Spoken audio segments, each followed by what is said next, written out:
Yes,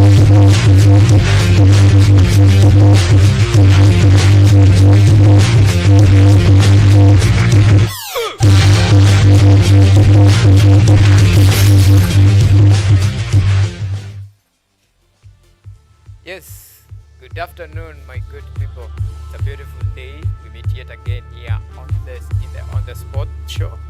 This very beautiful Saturday, siku ambayo tuko na mengi sana tumekuandalia katika hii show yetu, and of course ni katika tu harakati ya kutaka kuweka weekend yako ikuwe sawa sawa. Unajua weekend mambo kwa mingi, so nipo watu waji nice, alafu hiyo design unaji nice pia tunakupatia burudani ya aina yake. So in that regard, don't forget international break is over and now football action at its full peak, and just to bring you up to speed with what was happening during this particular week.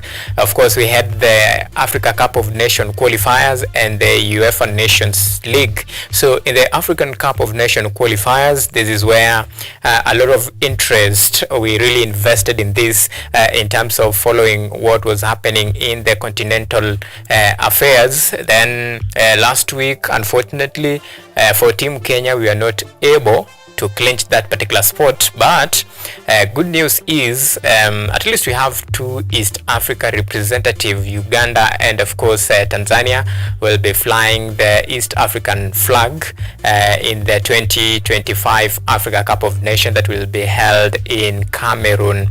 That is on our flip side. However, we have even some surprising names in this regard for a team like Comoros making it to the Africa Cup of Nations. Comoros is a very small island in Africa, and this is their second appearance in the Africa Cup of Nations. The first one was in 2021 where they went all the way to the round of 16.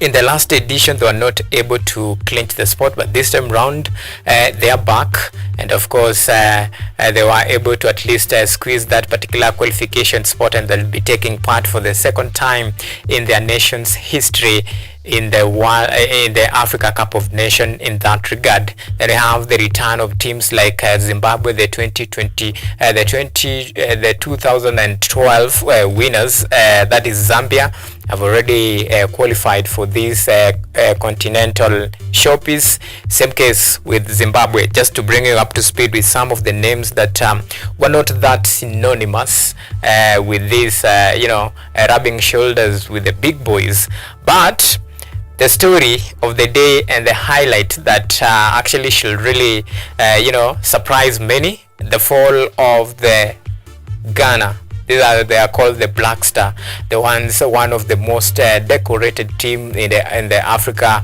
as far as the football affairs is concerned. The 4 times winners of this Africa Cup of Nations, at least for this time round, the 2025 edition, they'll just be spectators, and of course it's a very sad state of affairs for a team that is considered as one of the most decorated footballing nation, missing out with all those big names and of course superstars. While that, the story of Ghana will be ink for many years in the annals of history for those who will be keen to follow the football affairs. A time like this will be written, and history will be harsh. And of course, for that particular moment, for those who will be reading history, they will judge one and only Ato Odo. That is the national head coach of Ghana, a man who has come under sharp scrutiny from the Ghanaian Football Federation, the Ghanaian themselves, and even the sports journalist who really put the coach in a very peculiar situation to answer some questions whether he believes that he's the right man for the job, and if indeed he really attended some football coaching lesson.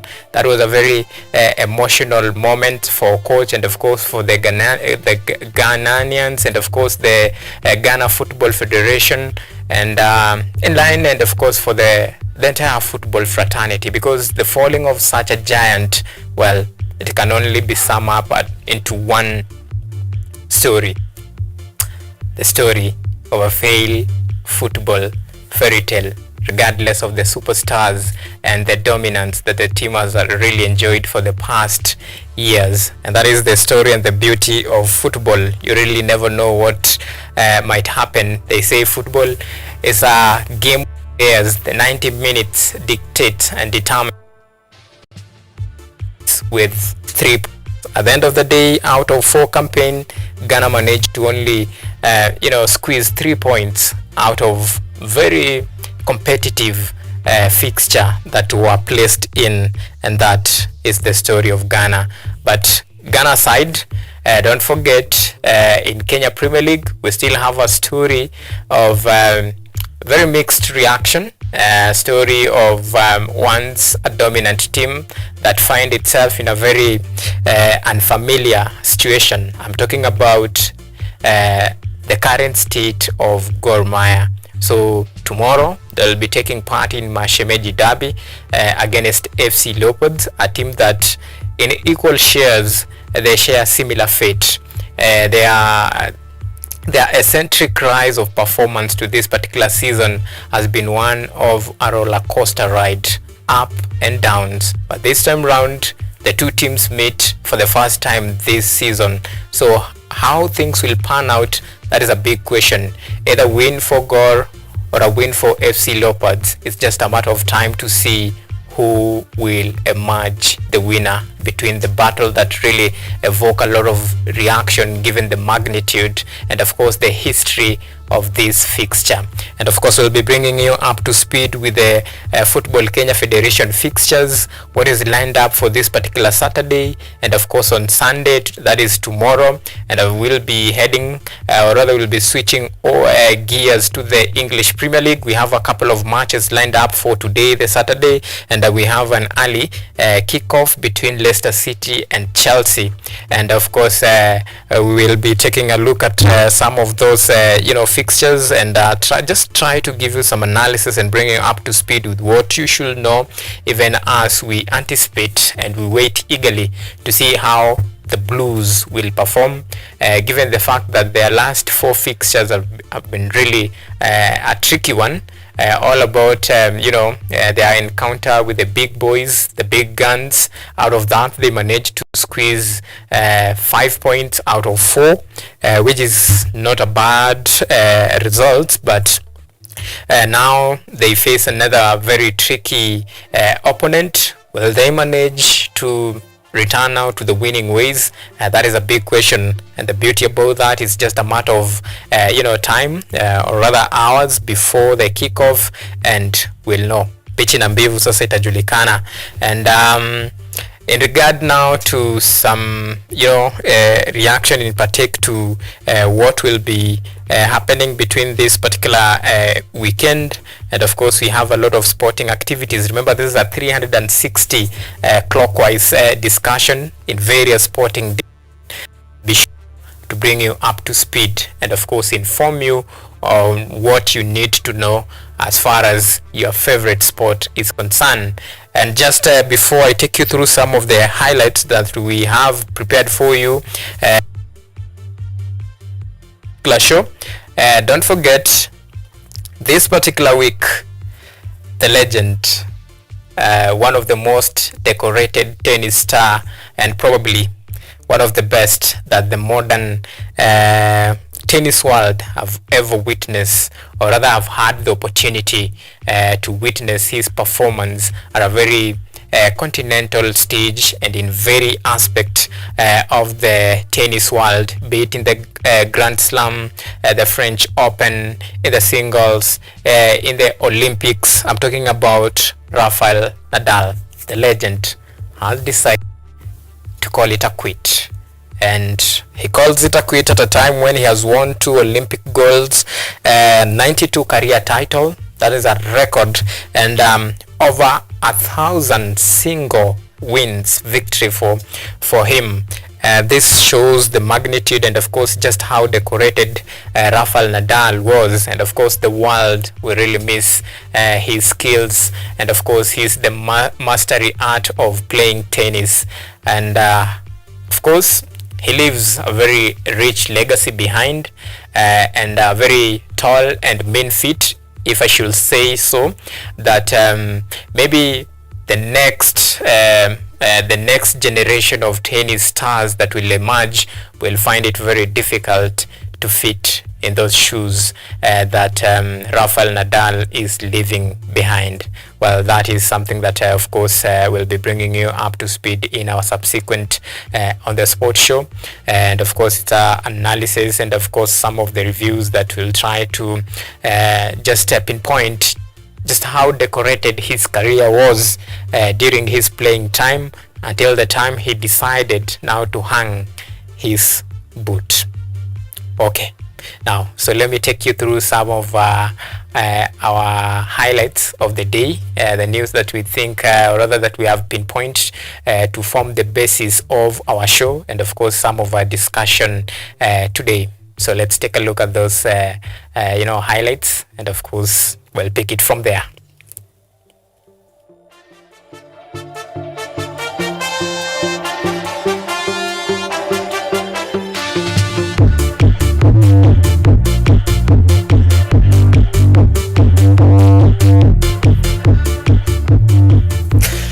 Alright, so let's begin with the triathlon. Now, Kilifi County is set to host the highly anticipated 2024 Africa Triathlon Cup slated for this weekend on November 23rd and 24th, 2024. This prestigious sporting event has attracted top athletes, or rather triathletes worldwide, for an exhilarating display of endurance, skill and determination across swimming, cycling and running. With the Kilifi stunning coastal line as the backdrop, the event provides a unique blend of world-class competition and natural beauty. The competition will feature a variety of categories including elite women, elite men, youth and women age group athletes, and school aquathlon races.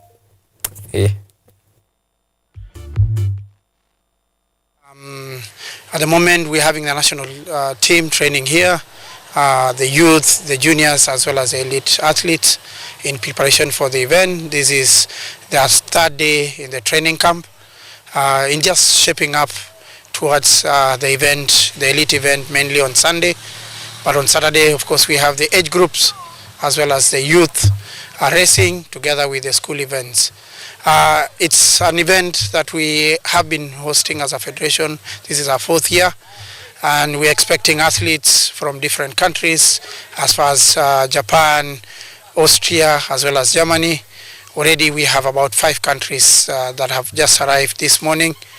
We also have the tournament director, Mr. Cliff Sanders from South Africa, is also here in just preparation for this event. So we are waiting for a big event this weekend, and it's going to be busy here in Kilifi. To rugby. Now the World Rugby, that is the national men's rugby team Shujaa, is ready to shine in the opening leg of the 2024-2025 World 7 Series in Dubai, set for November 30th to December 1st. Head coach Kelvin Wambua has named a 13-man squad co-captained by Olympians Samuel Asati and George Oro. The team includes seasoned players like Kelvin Wekesa, William Mwanji and Brian Mutua, alongside Olympians Chris Sant Ojwang, Nigel Amitsa and speedster Patrick Odongo. Newcomer Brian Odego is set for his debut after Dubai. Shujaa will head to Cape Town for the series. The second leg, the team departs for the Dubai on Monday, November 25th this year.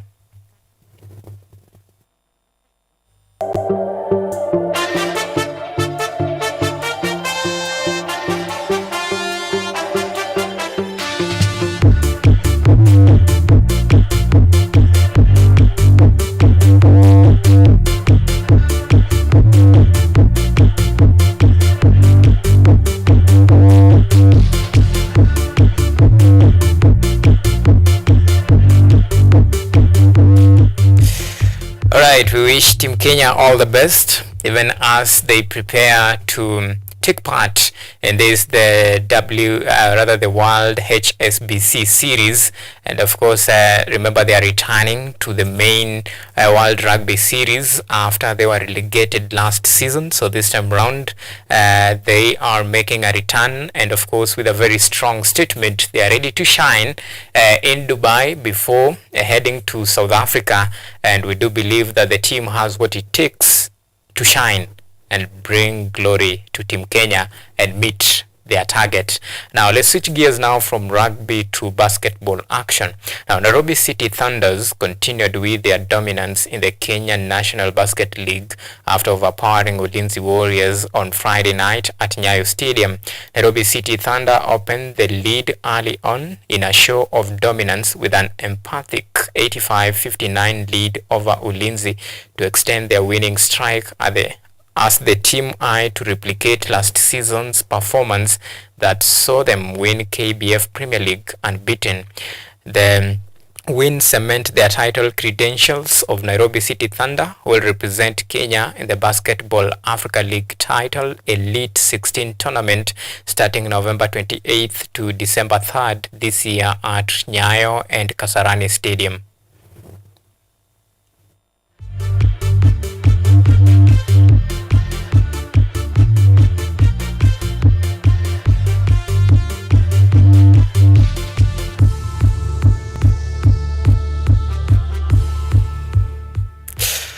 Oh, so that is another sporting action that is really being waited. And of course, remember, the Kenya Basketball Federation has suspended the matches from 26 that was scheduled to take place from 26 in solidarity of Nairobi City Thunders, even as they endeavor to bring glory to Kenya, given the fact that the matches will be played here at the home soil. That is the the Basketball Elite tournament that will kick off on 28th all the way to 3rd of December. And we wish our boys all the best, even as they eye glory in this continental showpiece. Now let's switch gears to some tennis action. Rafael Nadal, the renowned tennis player from Spain, has officially announced his retirement after losing in the Davis Cup semifinals to Dutchman Botic van der Zandkloof. Nadal has won a total of 22 Grand Slams title, including a record 14 French Open victories. In his farewell speech, Nadal reflected on his journey in the world of tennis. His retirement marks the end of an era, leaving behind a rich and unforgettable legacy in the sport.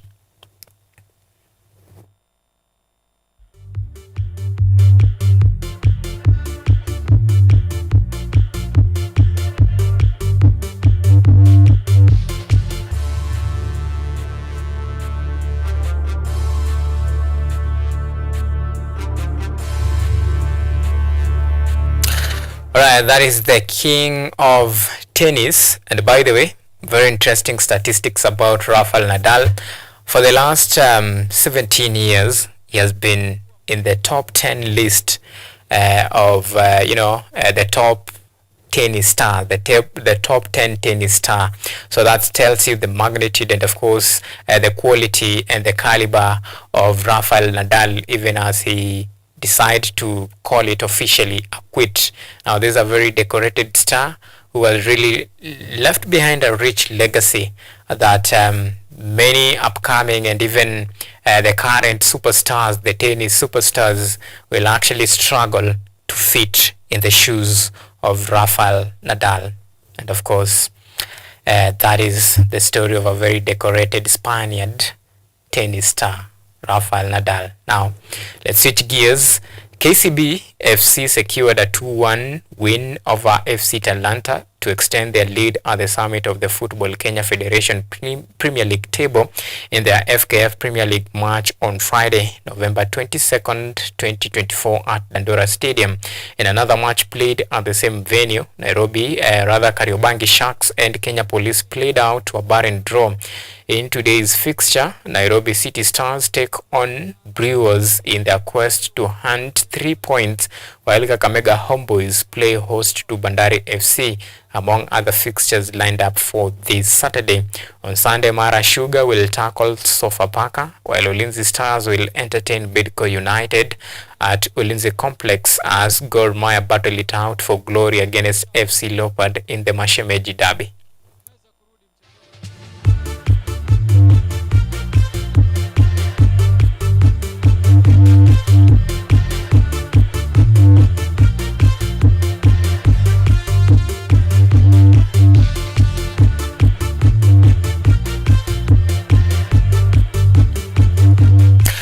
Alright, so today, or rather tomorrow on Sunday, we have a very big match in the Kenya Premier League, the FKF Federation Premier League, a clash between Gor Mahia and of course FC Leopards. I have a feeling that this time, the clash between these two teams, this time Mashemeji Derby will not be that exciting like we used to in the previous encounters, because both teams have really dropped in form. Gor Mahia playing the worst football of their life. FC Leopards, their story is just up and down, and you're not sure what we'll be in for.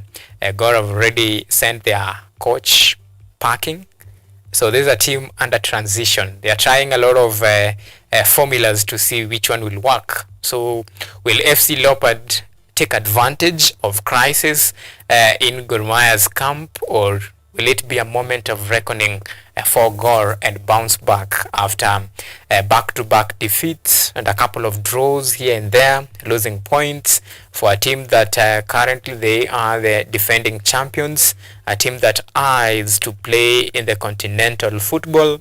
Well, those are just some of the questions that I'm sure najiuliza, na pia mafans huko nje wanajiuliza, mafans wa Gor, mafans wa FC.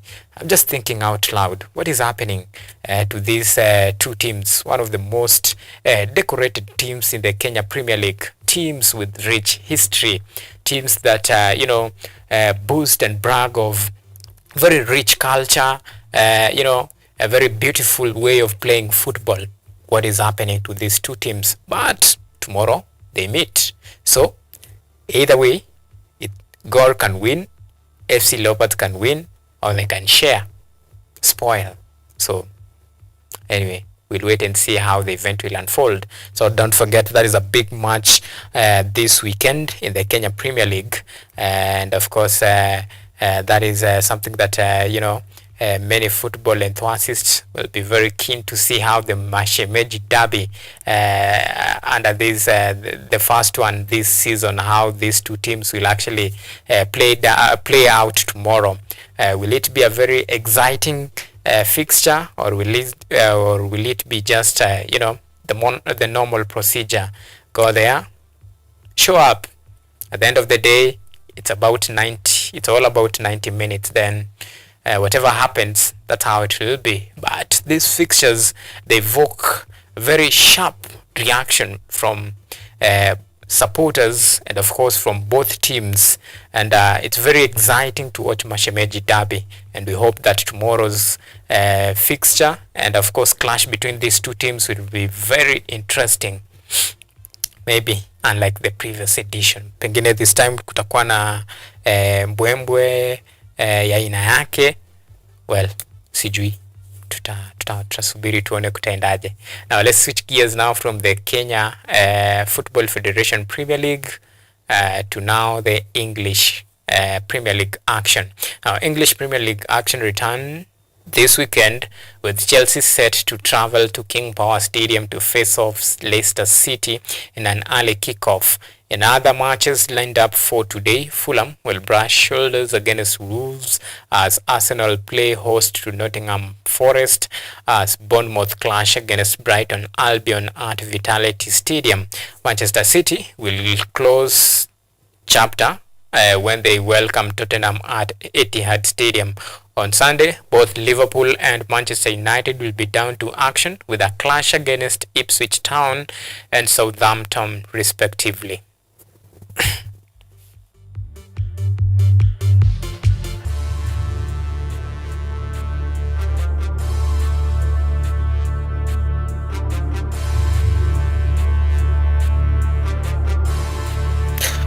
Alright, so hiyo ndo ratiba ya hii weekendi. And of course we have even some fixtures on Monday, but today on Saturday ndo tuko na very amazing and very sweet fixtures.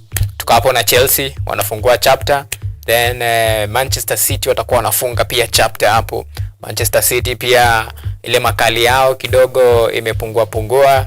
Kuna mahali walifinywa kidogo, mambo ikaanza kuenda segemnege, watu wakajiuliza maswali. This team that iko na team A na team B yenye ni strong, hata huwezi differentiate between team A na team B.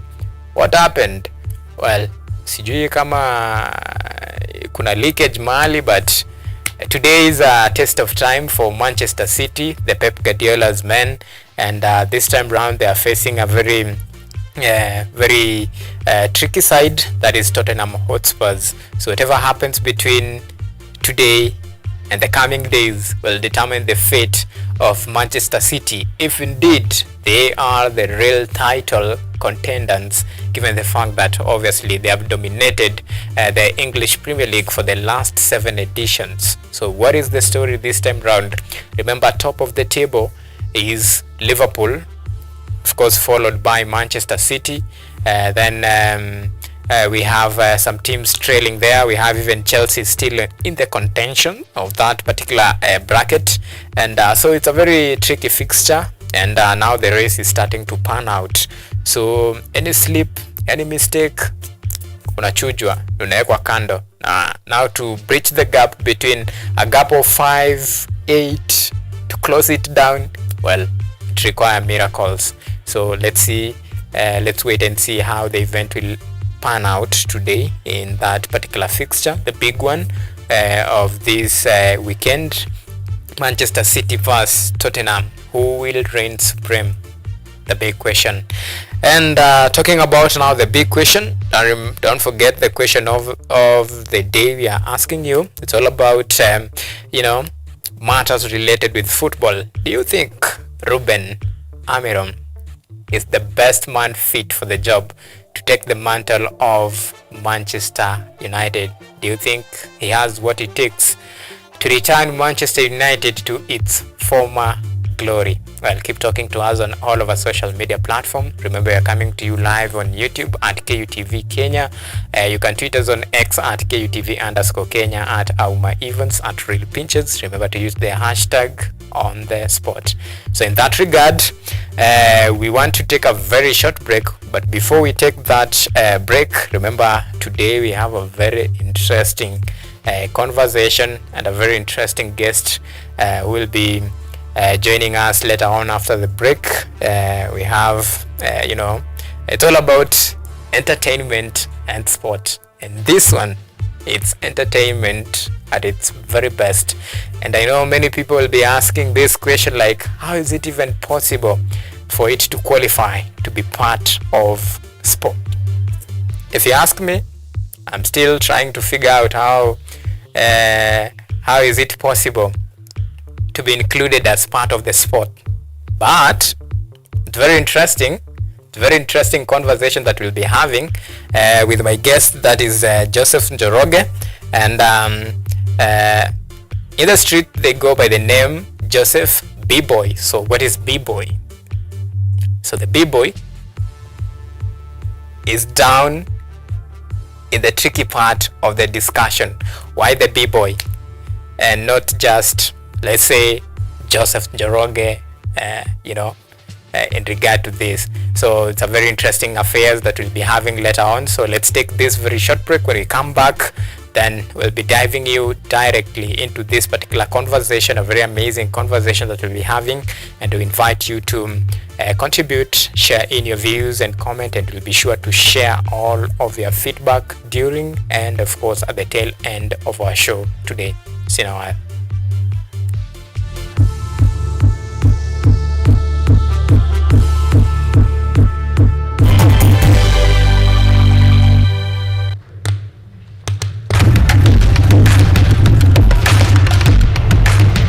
Access to knowledge,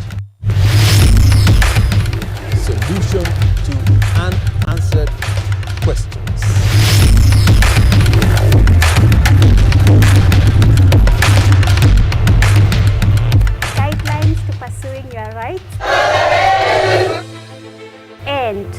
accessing your property, intellectual or material. This and more only on Law Matters.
right, welcome back. Now this is the second segment of On the Sports Show.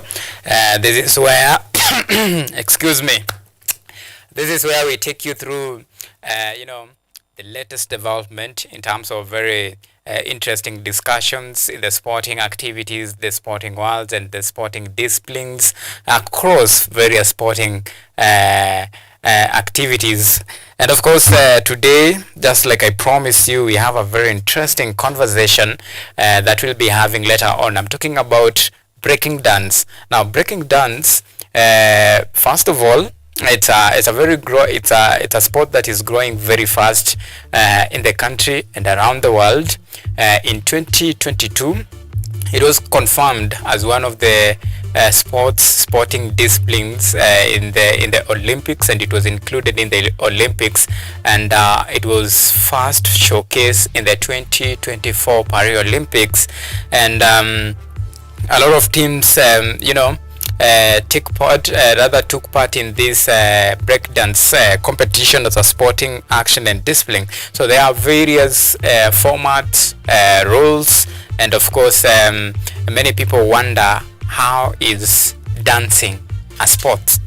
Well, that's a big question that we'll be trying to explore today, and of course with my guest, and just to bring us up to speed with what we need to know about this breakdance. Now it has make inroads into our country, and Kenya is in that process of now trying to come up with a federation, so that in the next edition of Olympics and any other competitive competition that will be coming in future, they will be taking part. And so those are some of the process and the steps that this the new sporting discipline is taking in our country. And of course, it has really attracted a lot of a lot of fans and of course stakeholders.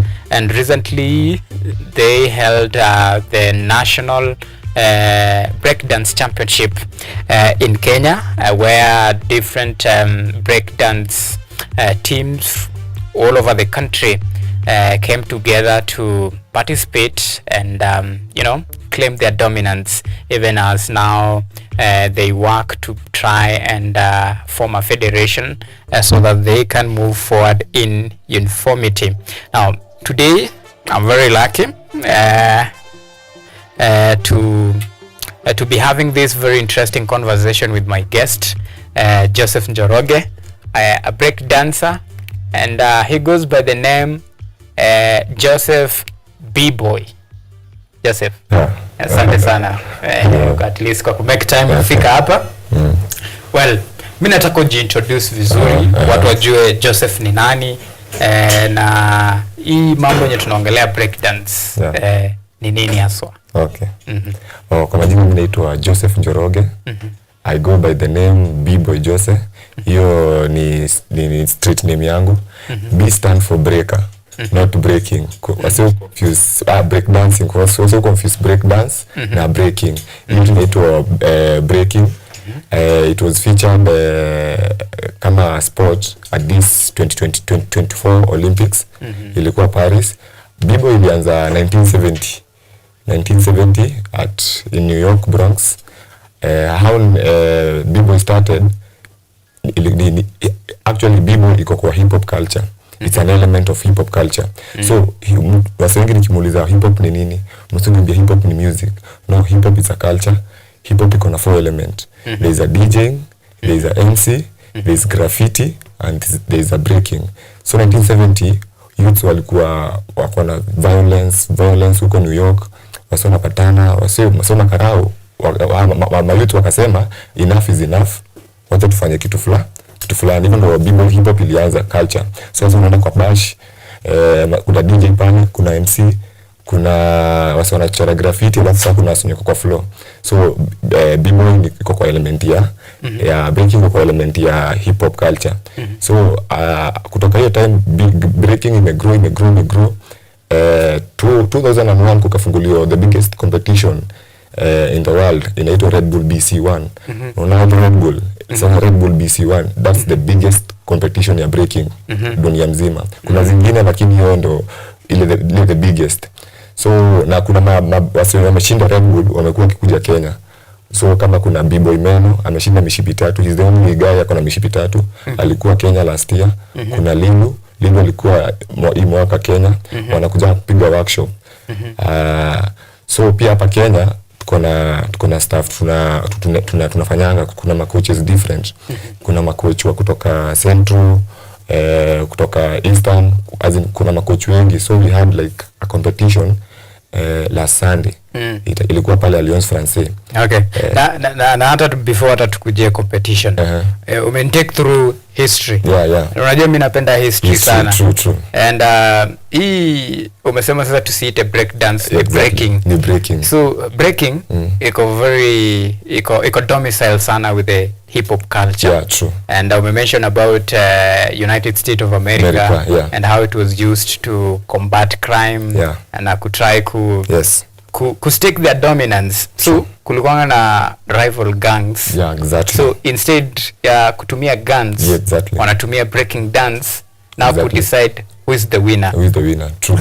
So this competition inaweza kuwa dated back imetoka kitambo sana 1970. So wacha sasa tukuje to the modern age. Exactly. Now here in Kenya. So first of all, nyinyi as a group, nini kwanza iliyo excite about this breaking? Alafu na interest sasa kama sport ilitokea wapi na mwanzilishi alikuwa nani? Kenya breaking ilianza na wase kuunda cyphers. The same way ilianza majuu. So wase wanaunda cypher, wase wanakam. So msaki kuja cypher the first day, hata mimi nilijua breaking through cypher. Nilienda cypher place fulani, nikapata wase wakifanya ile, nikasema naweza penda kufanya vile. Hivyo ndo nilijoin. So alafu sasa kwa hip hop tunasemanga each one teach one. Unaona, each one teach one. So the more nililearn, the more nilianza kufunza pia watu hii. Pia niko na academy inaitwa Level Breaking Knowledge ama Lwakabete Breakers. So hivyo ndo tulianzanga. Unapata sana coach kama kuna coach wa kuna Kangemi. On Saturday like today we were in Kangemi, tulikuwa na workshop. Watu wengi walikuwa wamejaa kwa hall, tunafunza watu hii breaking. Huo mtu huyo ukimfunza akifika ni age fulani anafunza msee mwingine. So each one teach one. Even though b-boy ina grow Kenya. Yeah. Alafu b-boy iko na pia elements zake. So there is b-boy as in breaking iko na kuna top rock. Top rock is when you are standing. Unafanya vitu kama umesimama. There is down rock, there is footworks, there is power moves. Power moves ni unaanga msia kispin. So kuna hizo category. Hata judge akijudge anaangalia hizo vitu. Msee anaweza kuja apige power move na hajapiga footworks. So unaona, so kuna footworks, ziko na power moves, top rock ni ile time uko juu, down rock ni ile time uko chini. So kuna hizo classes. So lazima mtu yake kuja shule ama mtu new uweze unamwanzishianga from kidogo. Usiwezi kuanzishia na power moves na ajui the basics hapo hivyo. So tuseme mseka mimi nikuje kwa academy yako. Mimi nitaanza na gani? Utaanza na top rock. Top rock na down rock. Then the first thing ni ku stretch. Mimi student wangu kuja zoezi for the one week inakuwa tu ku stretch na kusimama na tunataka kunata. Unanata hivi kwa ukuta, unashika mkono juu, lazima ukuwe flexible. Kunata, ku stretch, vitu kama hizo ndo tunaanzishanga nazo. Ukishaenda ku advance tunaingia top rock, down rock, then the more una stretch we can now start learning the power moves. Power moves ndio kuna windmill, kuna flare, kuna air flare. Exactly. Nilikuwa nimesikia ukiuliza levels watuambie levels. So level kuna mbona nilisikia ukiuliza mbona breaking imeingia Olympics. Niko hapo hivyo nje. So breaking imeingia Olympics juu ya levels. Wase wanaenda wakichange level. Kuna time wase walikuwa wanafanya movie inaitwa air flare, walikuwa wanafanya na mkono mbili. Sasa kuna mtu anafanya air flare na mkono moja na si move rahisi. Is not an easy move, but someone is doing na mkono moja. Inaitwa air flare. And the more levels inaendelea, wase wakakuja wakanotice kitu inaweza kuwa sport. So even though imeingia sport. Yeah. And the obvious question will be for you to join because this is something that kwangu naona like you a bit technical and it requires some sort of skills and talent. Wasn't say talent because skills it's something you learn. Like kuja kwako utanifunza skills but criteria gani yenye nyinyi mnatumia ama wewe unatumia ku make sure like so kuja like let's say you have a student nataka kuwa part of breaking team breakdance team. Then so ni nini una consider first? Is it talent ama flexibility? It's not a matter to have talent or uko na your passion, you want it. Unaona kuna student anaweza kuja class for 1 week aseme mimi siwezi, lakini kuna ule mse atakam a push. The more unaona ni ngumu, the more una push. Inakuja na passion. Lazima uko na upendo. For me nimekuwa nikibreak for 13 years. It's easy. Lazima uko na struggle. So if you unataka kukubali hizo struggles, hivyo ndio utaenda mbali. Lazima uko na hiyo passion. Yani ina you unataka kufanya hivyo. But kama unataka kufanya, kuna student anakujanga ananiambia mimi nataka kufanya hiyo. Namwambia we go by stages. Siwezi anza class 8 na hujafanya class 1. So kuna hiyo stages. Mtu anaanza zingine kidansa anasema mimi nataka kujua hiyo. Si lazima siwezi jua hivyo. Lazima ukuwe na bidii, kuweka bidii hapo, passion na more training, zoezi. It take a lot of zoezi. It's about muscle memory. So the more we do it daily, hiyo kitu unazoea. Kama kitu inaitwa windmill, ile unaamsema ana spin hivi. The windmill ni muscle memory. The more you do it every day, kila siku kufanya hivyo, mkono wako ishazoea kukaa hapo. Unaona? So inakuanga hivyo. Okay. Yeah. Wacha tuongelee mbali sasa. Umesema lazima ukuwe wewe ni mtu uko na bidii na pia uko na vision. Well, nimeona mmekuwa na academies mingi and of course mnajituma. Kuna so many breaking dance teams all over.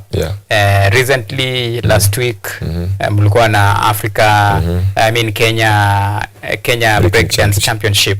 So with all this what is tuongelee now the future of breaking dance?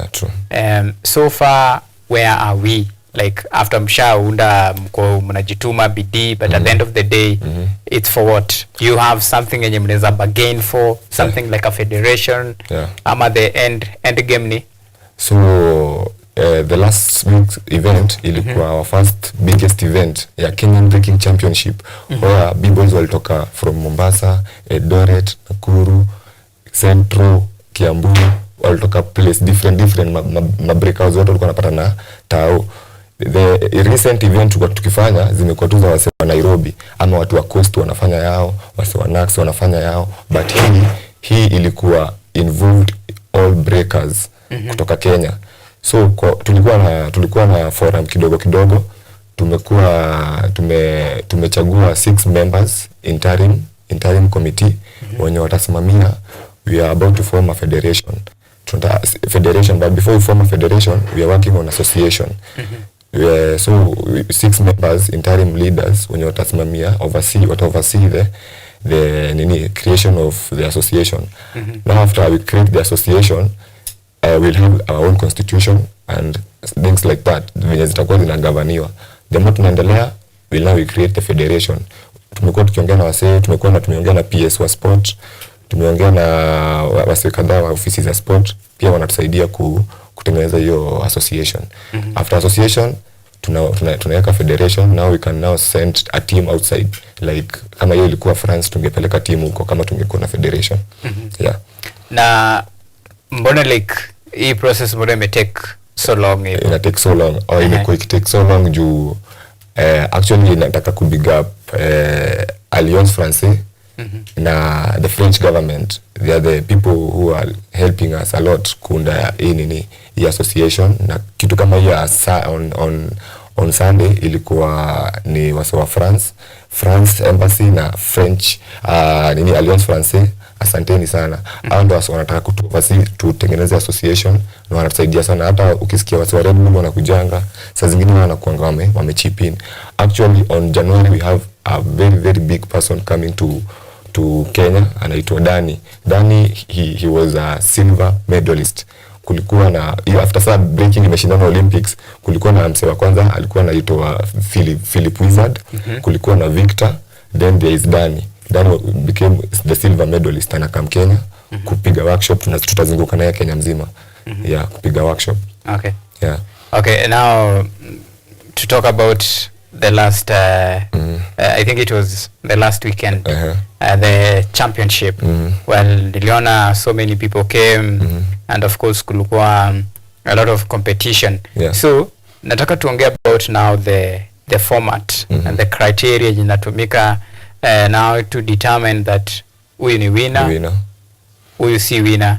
And the competition, when I talk about the format, I'm talking about like, so naenda hapo kudance nikiwa solo ama tuko in a group, and after this, so judges ni criteria gani wanatumia, na what are some of the rules in a govern this breaking dance for the benefit of our viewers, na ule mtazamaji mwenye ako very keen na ako very interested in this break dance, na maybe anaweza kuwa na keen interest in it.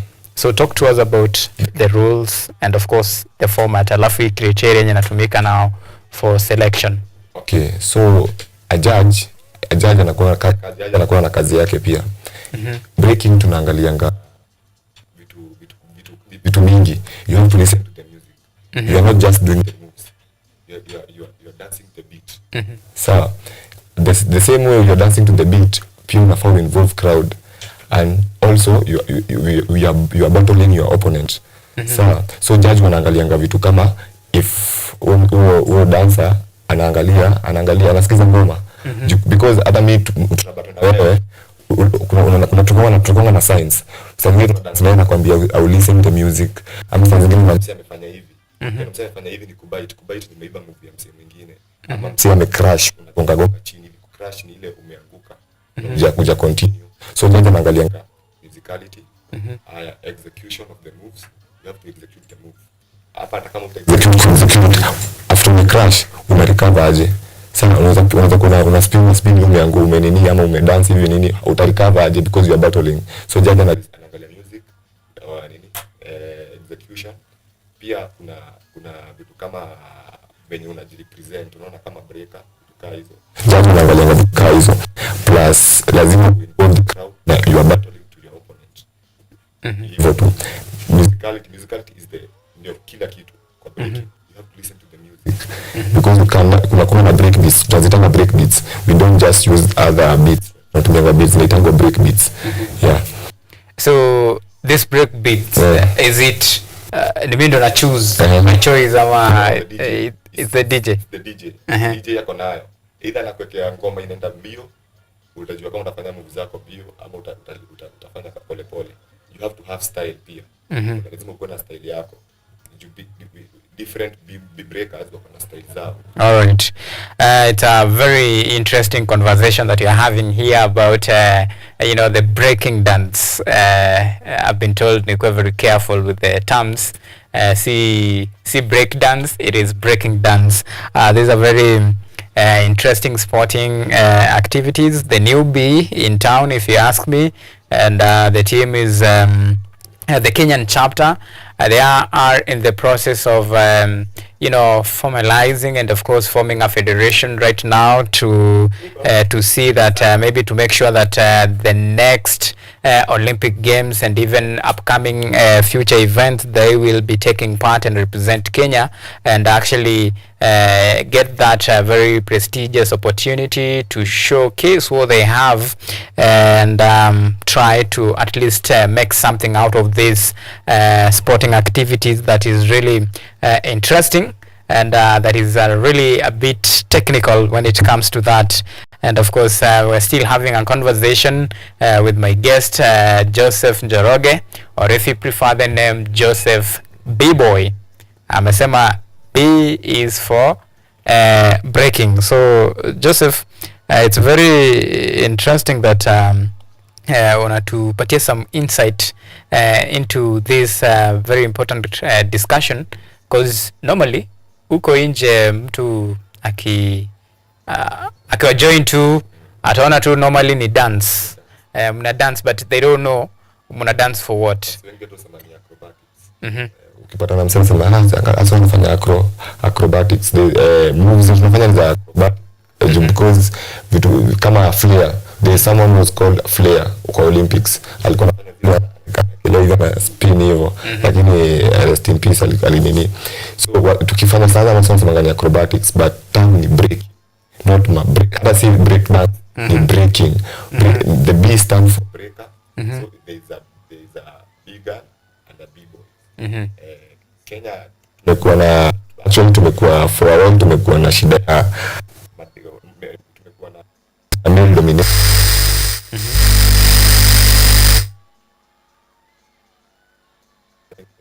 Girl child, tumekuwa na workshop kadhaa za madem na madem wanajaa saa hii.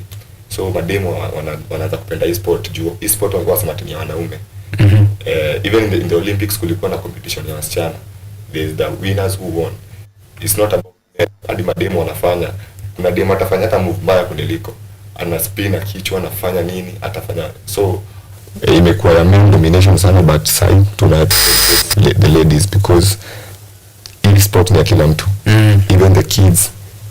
Sasa kuna mtoto mdogo hivi anakaa ukiangalia watoto wa Chinese hivi, mtoto kuna self technique na nini.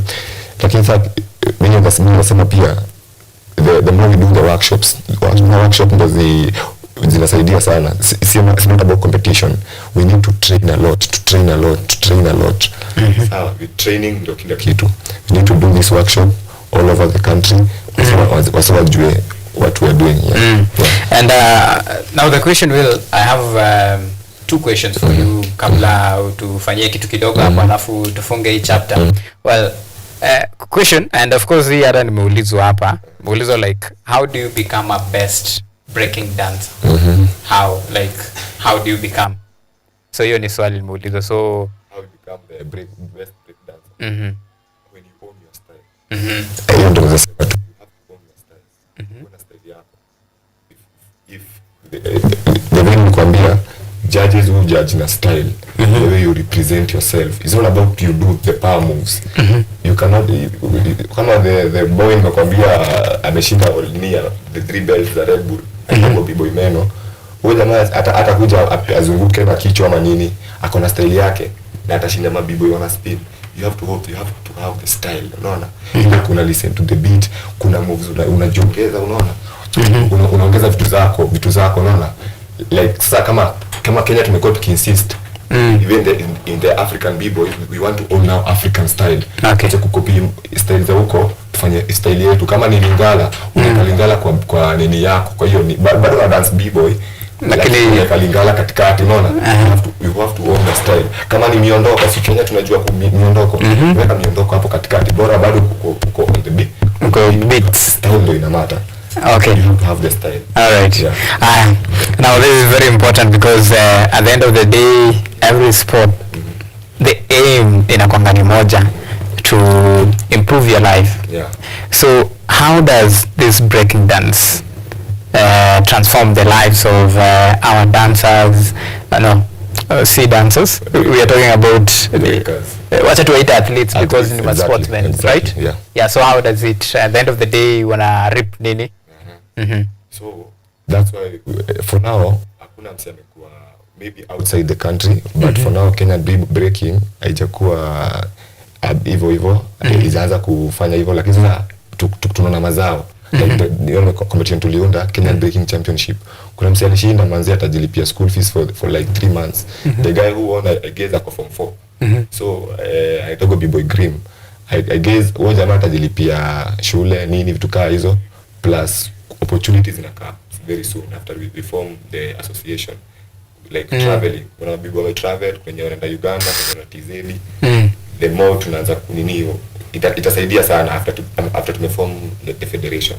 Okay. Yeah. Sasa wacha tuchukue ka break kadogo, then tukikam tot show the moves. Sindio? Wazi. So let's take this very short break. When we come back, remember the discussion still continues with a few of demonstrations, and of course the demonstrations that our b-boy Joseph atakuwa anatu take through. But before that, maybe your last word before tukuje kwa demonstration segment. Okay, mimi nasema kwanza, first of all, big up to every breaker. Now, if you want to break, we have a lot of coaches in Kenya right now. There's a coaches from Kangemi, there's coaches from Kabete, kuna coaches kutoka Kibera, kuna coaches kutoka kuenda Nakuru, hivyo. If you want to join breaking, you can now, you can, unaweza angalie Kenya Breaking Association on Instagram, just nini hapo, alafu sema you want to join. Kila mtu ako welcome. Hivyo tu mimi nasema. All right. Yeah. Alright, so let's take this short break. We'll be back with breaking demos. Alright.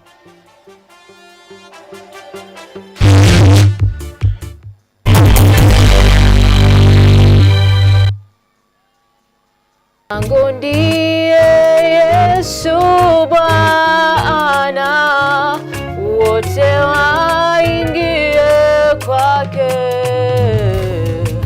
Lango, lango, lango, lango, hili lango li wazi. I am right here for your sake. Now, today we are going to talk about the beginning of a fall. But not just a fall, it is a fall never to recover.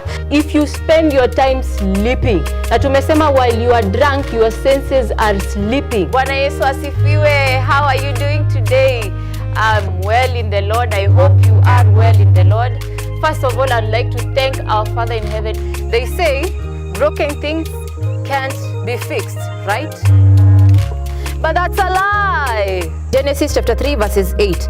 That evening they heard the Lord God walking in the garden, and they hid from him among the trees.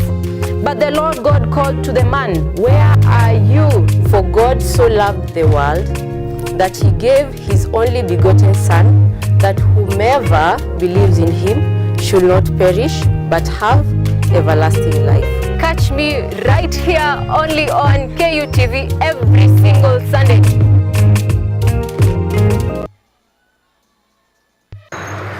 They are powerful and influential. They make decisions in politics, education, finance, agriculture, health, sports, and all aspects of human life. But the impact of their decisions falls on you, the common citizen. KUTV Primetime News Thursday. We ask bold questions and pursue answers to the core to bring you closer to the story. We couldn't have it any other way. Join me, Auma, as I raise matters of social concern to raise your voice from the background to the foreground.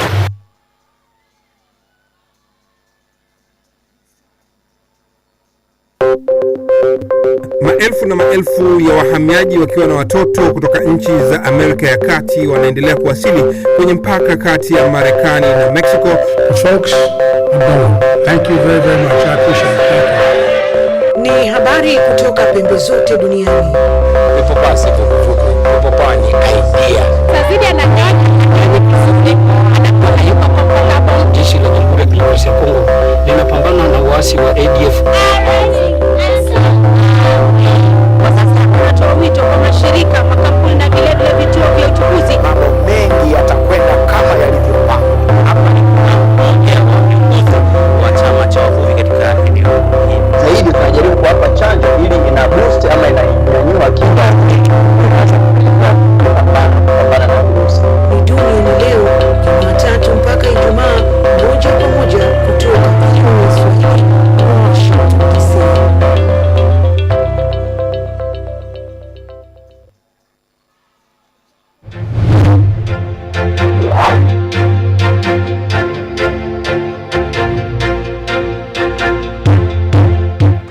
We are all seeing the impacts of climate change.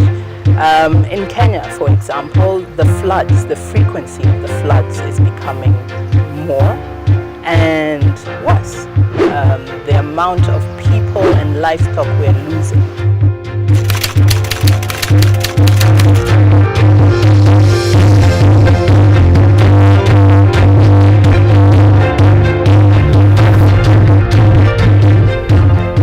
The level we need to go is the level where the normal one also the government stakeholders can uptake the solutions. Those small acts multiplied by millions of us will help make a difference in the world at the end of the day. It's just a slight behavior change that we need, and you'll find that it serves us a bit more than you put in, and that's the goal. We want to live a better world than we found, because at the rate we're going, it's dire. We will secure the planet for future generations.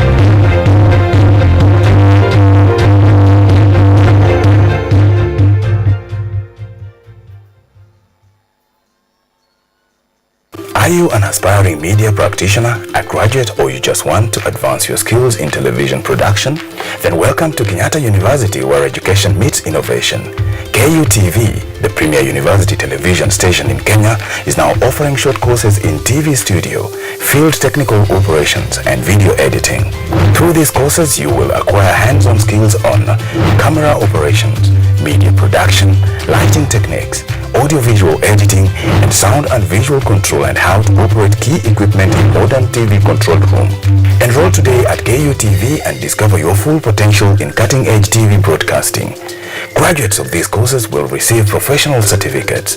For more information, visit our offices at KUTV Studios or call us on 020-870-4252 or 020-870-4255 or SMS us on 0739-110-544. KUTV, a new experience.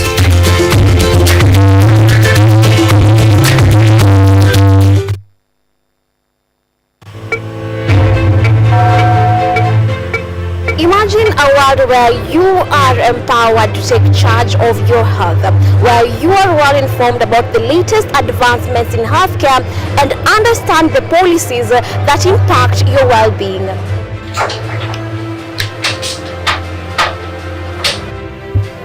Get ready to take charge of matters your health as we bring you a blend of weekly health features that engage professionals from across various medical fields. When do you decide as a patient, do I need to go see the doctor? We are at a stage where we are seeing all this manner of chronic illnesses, and we wait until we get a disease, and then is when we go ahead. From the most mundane to the complexities that perhaps seem overwhelming, we got you covered. In terms of the factors that might be attributed, there are hereditary factors that means it could be genetic, so that's one factor. But there are other factors as well, like nutritional deficiencies. So some vitamins such as folate have been identified to be a factor in those. So our mission is to break down intricate health topics into understandable and actionable insights.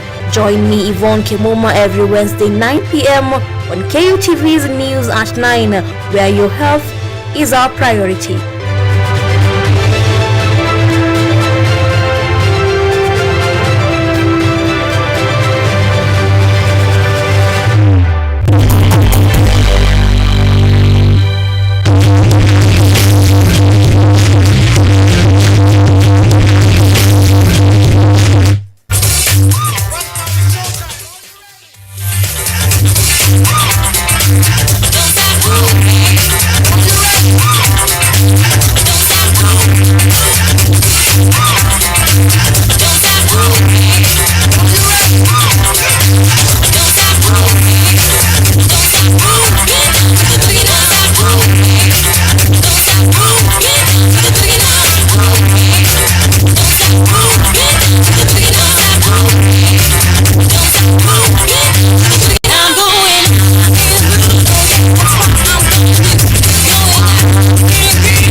hiyo ndio miondoko ama ndo gani hizo?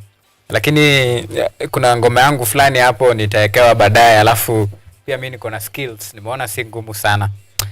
Anyway, niko na talent. Kitambo nilikuwa nafanya hii vitu. Hivi sasa hii uzee umeingia and mambo kama hii kidogo nikasahau, lakini now that nimeona si ngumu naweza nikumbusha kiasi. So anyway, so this is the third segment of On the Sports Show. This is where we take you through some of the sports review locally and of course across the globe, talking about the international sports review. But first of all, before hata tuende mbali sana, this particular week kumekuwa na a lot of sporting activities, especially in the AFCON qualifiers, and tumekuwa na big names, sleeping giants, wenye unfortunately wao watabaki tu kuwa viewers for this the 2025 Africa Cup of Nation edition. And one thing I'm talking about now, the Gunners, ama ukipenda the Black Stars. So this time round their stars haikushine, ikakuwa faded at a very critical stage, the moment that their countrymen walikuwa na hope that wata make at least another edition na wa add another crown. Remember they have won it 4 times, and the expectations of Benin ilikuwa like wapate the ticket na at least walete the 5th crown. But as things stands, hiyo itabaki kuwa mere dream. And something interesting will happen. The coach alikuwa on the spotlight, akaulizwa maswali, but maswali yenyewe ilikuwa ni kama vita from the journalist, and the house was full of reaction, emotions zilikuwa zinapanda, hadi coach aka regret why in the first place aliamua ama alichukua the job, alitikia wito wa ku take charge of Ghana national team. So let's take a look at that clip na muone venye mambo ilienda katika kambi ya Ghana.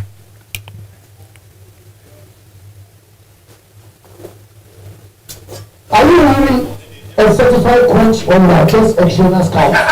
I just want to know. Okay, let us get. No, are you really a coach with certificates as coach or you are just a trainer scout? If you want to, you can ask a third time or fourth time. But if you want to, I can answer. Okay, answer me.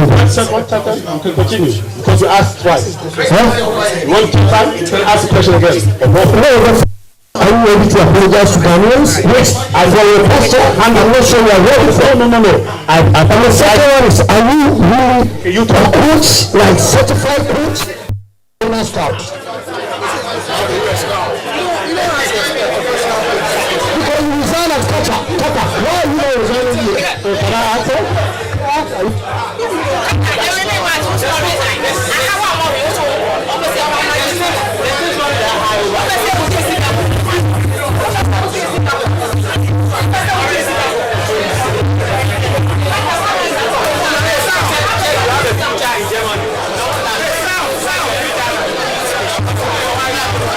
Like, so I started 27 and now for 12 years of coaching, 12 years of coaching and 6 months of scouting. Now I'll ask you, what am I? And during the scouting also I was coaching. I never stopped. What am I? Well, then I think you scouting is better than you coaching. Okay, so you are good at scouting than coaching. Okay. Coaching, you are not good at this. Okay.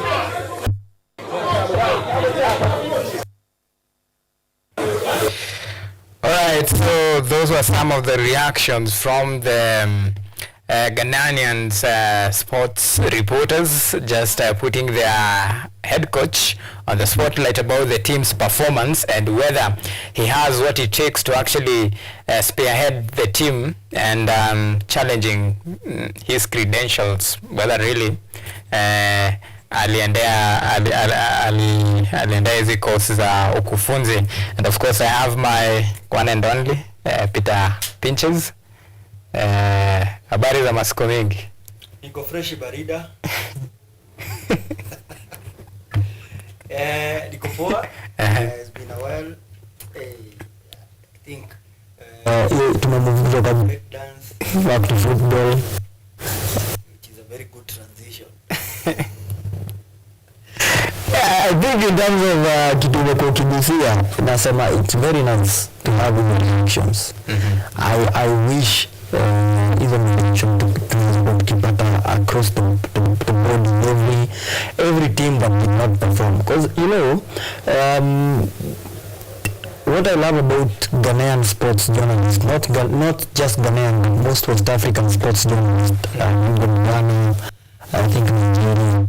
I don't remember last time was the World Cup, but kulikuwa na similar scenes between a journalist and I think the Ghana national football team. By that time, Otodo was coach. Ilikuwa coach mwingine, but kulikuwa na hizo reactions. I think ilikuwa AFCON, they were eliminated early, wasoka jana.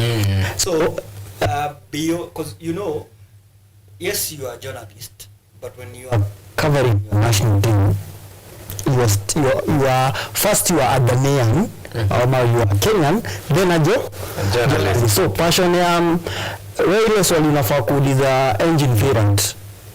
Sometimes if you are so passionate about the game,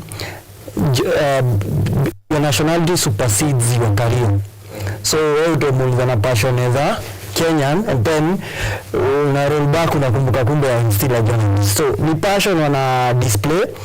It's not a bad thing, and as much as I would approach Nibia, show back the respect. A while to my so passionate about their sport. 2, these football powerhouses, African football powerhouses, because Ghana 4 African titles, they are football powerhouses in Africa. Wame feel entitled for a while, and they have failed to make very noticeable changes or structures that can make them sustainable for long or for a while. That's why you see it's very funny. Otto is a former Ghanaian player. As much as he was not born in Ghana, he's a Ghanaian because he's a Morocco, West Germany. Then he played with Hamburg's names, and then he came back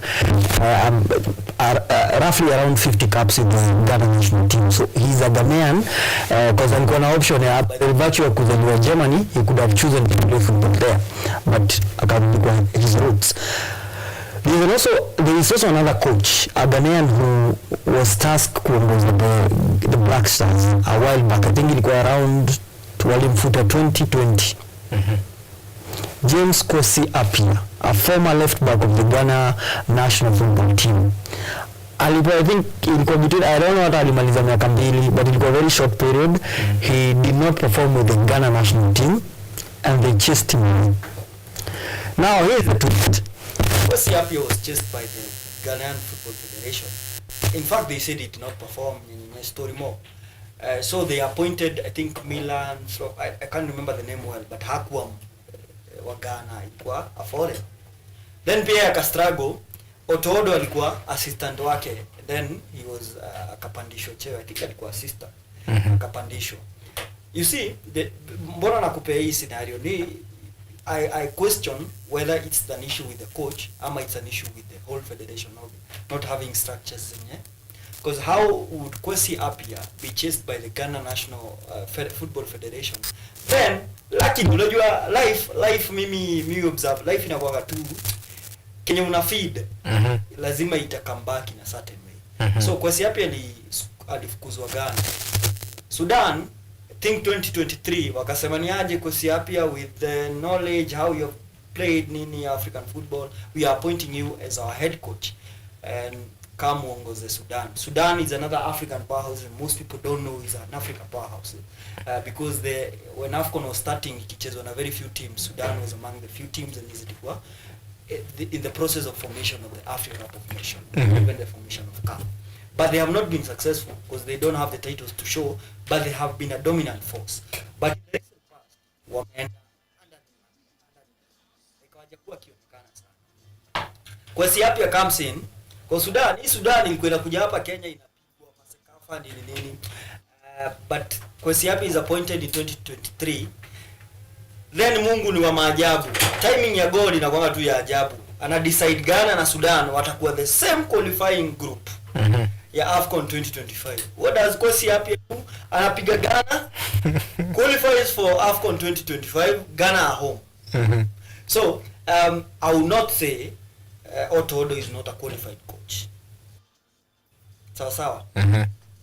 Neither would I say alifail ama alipass. I'll go back to the federation. I think most of them have conversation I want to look beyond the federation. Okay, ile picha tunaona. Kwenye utajua the real stories, why things are happening this way. Mimi nasema the Ghana Football Federation bado hawajaelewa ni what they want to do. There's a time they went out wakaanza kuita anyone mwenye akona damu ya Ghana, whether huko sijui Inaki Williams, his brother, like wakaangalia everyone mwenye anacheza professional football but akona damu ya Ghana, and they tried to approach but if you look at their league, uangalie how Ghana football locally, wachana na nje, has been performing. I don't think you would say they have been outstanding. Look at the pitches when wanachezea. Go watch the games akina Kotoko and the likes. Uangalie even the infrastructure. Wezi stand up useme na kifua, ujipige kifua useme Ghana vile vitu zinakaa ni vile zilikuwa zinakaa say years back when they were dominant. Okay. So yes, it's good to ask the questions, but again, let's go beyond these side shows to angalia, has the federation done enough for the team to be successful? But anyway, all in all, Ghana na Kenya kwa TV. Kwa TV. And talking about and a good English, talking about the federations, you remember the last match, the second last match that was between Zimbabwe and Kenya. Well, Engin Firat, after Kenya failed to at least book a slot, he blamed the federation for what he termed as disorganization, and of course this is the reason why, according to Ferrat, he thought that this could be the reason why the team did not perform at that particular moment, and the team did not qualify for the AFCON 2025. And I've talked about federation. Now it's like the story of Kenya and Ghana kama iko in the same boat. After all, wao wote watakuwa tu watazamaji. Yeah. Anyway, so that's how it is, and because pia tuna try to chase time, let's now talk about something very interesting. Another team that right now I think live in its former glory. I mean, I chase the shadows. I'm talking about the Mashemeji Derby, but in precise I'm talking about Gor Mahia, of a team that this particular season wajakuwa na very impressive season. Wamekuwa na ups and down, and right now wana struggle, and they'll be meeting another team. And at the start of the season, their first game against Mathare United, very strong statement, but after that mambo ikaanza sijui kwenda aje, ikakuwa the old FC Leopard yenye tumeijua for a while. With the match being postponiwa, I would not want to talk much about it, but all I can say is in terms of form, whenever Gor Mahia inapatana na FC Leopard, it's a very different ball game, whether wako on form or they are not on form. You see, the beauty about Gor Mahia is washajitambua they're the bigger team in Kenyan football. So trust me, they will still bounce back. Na utawaona tu. And the most unfortunate part mi wambia watu yukuwa, even with laxity ya Gor kupoteza finding them at the top after a while, talk so much about the quality of the other teams, because kama team inafaa slip for 2 or so matches, then tunafaa kuona people taking over and running away with it. But unfortunately this is not the first season tunaona Gor waki kidogo a few games, but the reality is tutakuwa naye hapa at the end of the season. Gor Mahia will be somewhere up there, and some of these teams hazitakuwa zimekuwa. I'm not saying in terms of sitaki kusema quality but I will be so happy if Gor Mahia losing 2 games. It decide who is going to decide their fate in terms of winning the Premier. All right, and now that is the game of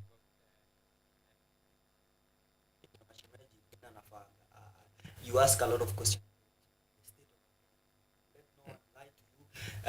Scenario go AFC kupostpone game ya Gor because there is no, walikuwa na try kuongea na Sports Stadium kuna kama watapata Nyayo ikakosekana. They had to postpone because there is no any other stadium in Kenya that can host that high stake match.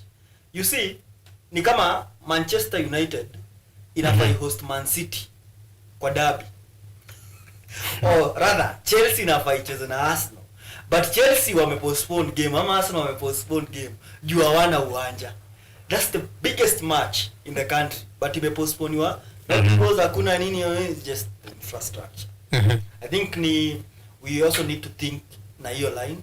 I'm hoping those people wanasimamia AFC Gor Mahia, you see these are big teams, they can anyway, it's a conversation for another day, but it's very unfortunate to go your level. And that is the sad state of affairs we find ourselves in, and it's a very new discussion, and for me nasema it's a very disappointing to see such things happen, especially in a high stake match like this. The biggest, you can imagine. Biggest fixture. Yeah, the biggest, if you ask me. Yeah. And we know the kind of reactions when you talk about this football. Actually, this is the type of matches when you remind to be maybe a Kenyan fan. Yeah, for once, because unaona the love itself when you and of course the very rich culture between the two teams. Well, it's sad, but you know the state of life. And now because of time, let's switch to the English Premier League. And we have a couple of fixtures, but the main highlight of the day, of the week, by the way, Ruben Amiram, the first game this time round, alikuwa na a few expectations, and of course in his press briefings, akiwa officially welcome to Manchester United, and of course now take over the mantle of spearheading Manchester United. One of the very interesting question yenye aliulizwa ilikuwa about like it has been 6 managers, and of course when you try this thing, so how different wewe utakuwa different this time round?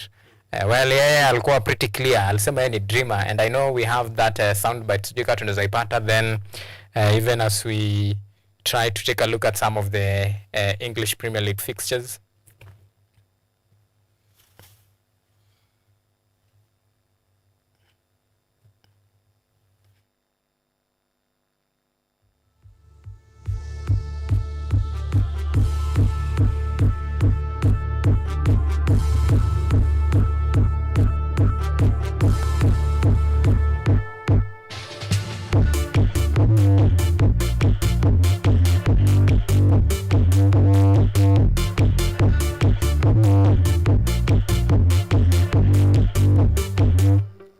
I'm a little bit a dreamer, and I believe in myself. I also believe in the club. I think we have the same idea, the same mindset, so that can help. But I truly believe in the players also. I know that you guys don't believe a lot in these players, but I believe a lot. I think we have room to improve, and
Manchester United. Amesema yeye ni dreamer na atakuwa na take charge of Manchester United in theater of dreams. Amesema the team inahitaji a lot of improvement. Yes. It's ni ukweli. Inahitaji a lot of improvement. Mahali tuko si actually game tuko kwa Ipswich Town. You know, hey, Mushila, mafanso man, unajua Acha nikuonyesha vitu tunatembea. Unaona mafans wa Man U lazima tutembee na kitu tamu. Hii kwa sababu lazima tukitembea ukipiga step 5 unaonja kitu tamu. Unajikumbusha of how life will be from today. Sweetness. Wewe utaona. Sherehe. Mtachoka na sisi. Ruben Amiron, very young, tactical, masterclass. Leo Ipswich kitu itawasaidia ni dakika 90 ziishi. Otherwise ni kupiga. Ya wewe unasema nini? Sijui nikwambie nini ndio uelewe utamu ambao tutakuwa tuki-experience. Manchester United. Mahasidi hawana bahati.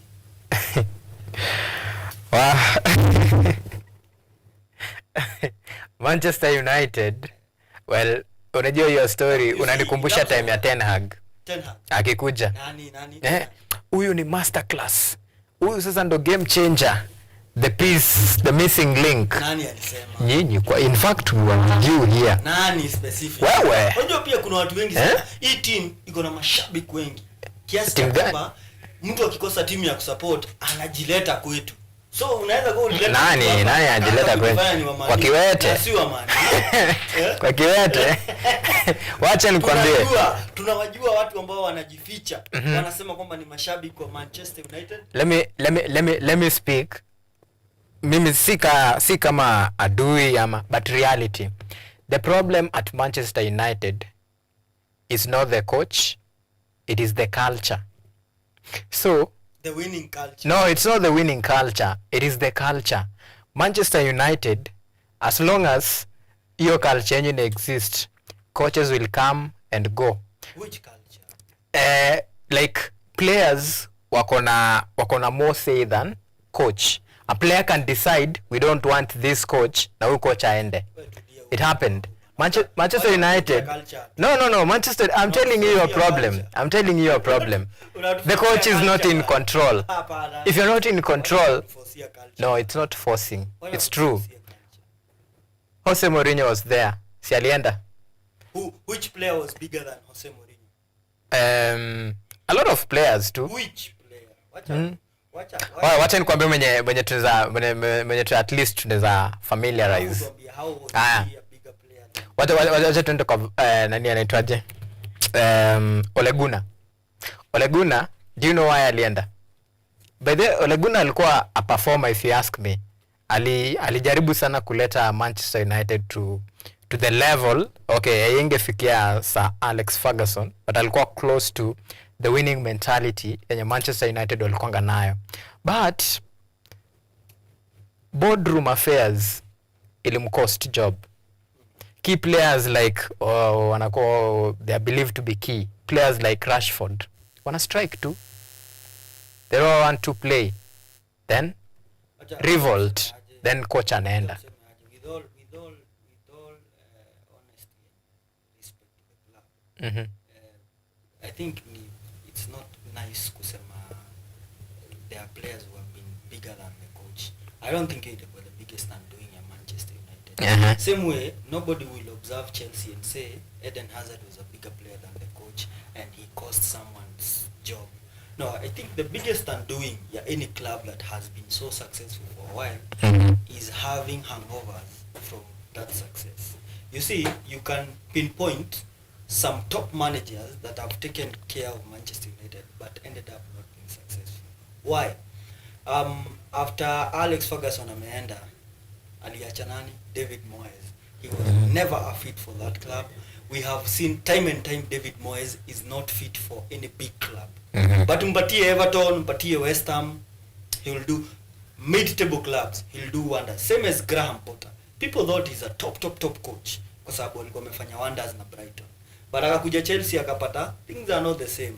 Hapa ni people expect, you see how Manchester United behaves is almost similar with how Chelsea would behave, Arsenal would behave, because those are top clubs.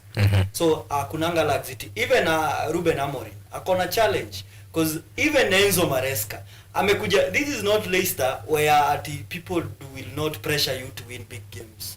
Hawa ni watu unaongoza ligi but you have lost against their biggest rivals or the top 6 na watakuwa na kuchongoa na hiyo, because there are people who are successful, they are big clubs. So David Moyes was never fit for that job. Who followed? Louis van Gaal. Perfect coach. Wrong timing. Like Louis van Gaal is the coach mwenye, and tumeona the reason why the Netherlands would always recall Louis van Gaal was when they found it tough, walikuwa nakimbilia nani, maisha ikikuwa ngumu, they reappoint Louis van Gaal, comes do wonders. Unaona Netherlands in the semis of the World Cup, nini Euros, and then anachoka anaenda. His style of play was perfect, but his way of managing zilikuwa za nyuma sana. Up to now, Louis van Gaal is so TBT. So working with some of these players itakuwa ni noma sana. You see, lazima we recognize times have changed. Hizi zile times za coaches sit with books, wanaandika vitu. Nowadays unaona on the touchline Enzo Maresca akona ka screen kake hapo, akona mso wa statistics, wa kumpatia statistics and everything. Louis van Gaal hange survive in the current football style. And I love vile Ruben Amorim kwa hiyo interview, kuna mahali aliulizwa about Jose Mourinho, akasema he was a special coach, but according to Ruben Amorim, football has evolved. You see, why are so many young coaches successful sahi? For example, Ruben Amorim ni young, Enzo Maresca ni young. Yani kwa hii generation, top performing coaches, there are very few old coaches wamebaki wakiperform. Kama Ancelotti. Na pia unaonanga kuna time inaendanga inamkulia ngumu. Cause me unajua ball ime evolve na very few old coaches wanaweza ku evolve na football ya sahi. That's why even Eddie Howe, young coach doing wonders. The style of football has changed. I think you have watched so much of football, unakumbuka back in the days ilikuwa kama wewe ni defender ni wewe ni defender, hakuna ati sijui overlapping nini. But nowadays even defenders ni mtu, kuna qualities. If you cannot play the ball, madefender wa kitambo ilikuwa ni kupura, kutoa ball, wao walikuwa wanajua kazi yao ni kudefend. But nowadays unaona mpaka kuna defender mwenye anawekwa wing backs, kazi yao ni create chances. Like football has transitioned. And why would I have a lot of hope na Ruben Amorim? I think you see the biggest challenge ya Manchester over time when hiyo hamna success. And then unfortunately for Manchester United, their rivals have been successful. You see ni kama Chelsea, when was the last time walishinda title? Yeah. 2016-17. Twende kwa EPL. When was the last time walishinda? Sindo nakwambia. 16. Ni around how many years hamjashinda? Karibu kama close to 5 hivi. But ebu imagine, weka scenario between the last time nyinyi mlishinda, Arsenal iko imeshinda titles kama 3. Sasa hivi mngekuwa mnawaka. Mbona? Because you see, Chelsea would rather be not successful provided Arsenal is not successful. Kama Arsenal haishindi na Chelsea inaweza ipo sawa asiposhinda, but Arsenal isishinde. Na Man U pia isishinde. Yes, you see your rivalry. If Manchester United was successful na Arsenal between hiyo period amjashinda title, pressure yenu ingekuwa ishapanda kushinda vile iko. But pressure ijapanda sana because the other teams pia wamekuwa, in fact you are better, you can smell success than those teams. For Manchester United, between the last time walishinda title and now, their rivals, their biggest rivals, City rivals wameshinda titles ngapi? Kama 6 hivi. 6. Actually they have won between your period 6 titles. Then nani mwingine aliwa stop kushinda the 7th one? The Liverpool. Biggest rival wa Manchester United. So you see pressure ya mafans, acha tusiangalie na perspective ya pressure wa fans who are in Manchester by their City rivals. Ni kama unapitana na jirani yako ambaye ni wa Man City, anakuonyesha how they have become bigger than you. So unajua hiyo pressure. But Ruben Amorim amekam time yenye most we have a space ya any team being a dominant force. By the way, nimeambia watu constantly, if everything clicks for Chelsea, watakuja watashinda title before Arsenal, and they will be a dominant force for say another 4 or so seasons before Liverpool na Man City wa restructure things and warudi hapo. Buda kuongea. No, unajua hiyo ni perspective ya reality vile iko. So and now the biggest challenge inakuanga utengeneze. For example, nilikuwa naambia mtu, you see Arsenal wamekuwa wazuri for 2 seasons. But do you think wakikosa kushinda hii season, next season watakuwa tu hivyo? Most of the players watakuwa zile za, I think Saliba akikama kwa contract na say another big club, Real Madrid, Barcelona, do you think atakataa? Na anaona success huko. Actually, wachana hata na Barcelona. If Man City waseme they want Saliba in the next 1 season and they have been successful, atasema hey, I'm winning nothing here. Inazeeka. Let me just go. Contract ni poa and I'm guaranteed trophies there. If Bayern Munich come knocking for some of the top players, then hiyo ndio inakuanga the most you can be good, but kama uonyeshi titles, people will move. Watu watasema wewe pia nawe umestagnate hapa sana. Sasa go somewhere can win title. Okay. Tunaambiwa our time time yetu imeisha by the way. So this is where we have to wind it up, and thank you all for at least giving us a company in the last 1 hour and 59 minutes or so. It has been a pleasure, and of course we hope to do this next time, same place, same time. For the time being, enjoy the rest of your weekend, and have a nice one. Bye bye for now.